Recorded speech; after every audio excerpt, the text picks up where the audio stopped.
ఆ దైవ నిర్ణయం లేకుండా ఈ వీడియోని నువ్వు చూడట్లేదు. ఈ వీడియోని అందరికీ షేర్ చేయండి. శబరిమలలో ఉన్న అయ్యప్ప స్వామిని చూడాలి, దర్శనం చేసుకోవాలి అని అందరికీ ఉంటుంది. కానీ ఇసుక వేసినా రాలదు.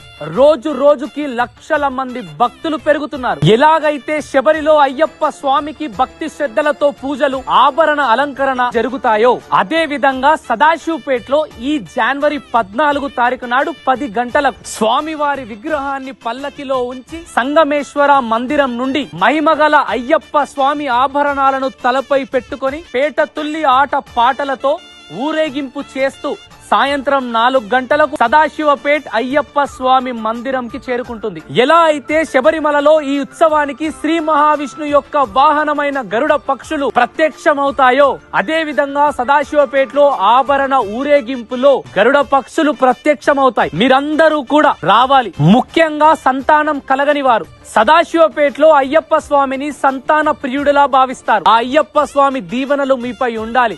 మీ కళ్ళతో ఆ గరుడ పక్షులను చూడాలి. జనవరి 12వ తారీఖు నాడు ఉదయం 10 గంటలకు సదాశివపేట అయ్యప్ప స్వామి టెంపుల్లో శ్రీమద్ భగవద్గీత పారాయణం. అదే రోజు సాయంత్రం 5 గంటలకు శ్రీ సంగమేశ్వర మందిరం నుండి అయ్యప్ప స్వామి మందిరం వరకు శక్తి స్వరూపులైన మహిళామూర్తులచే లోక కళ్యాణార్థమై దీపోత్సవ ఊరేగింపు కార్యక్రమం ఉంది. జనవరి 13th రోజు ఉదయం 10 గంటలకు శ్రీ విష్ణు సహస్రనామ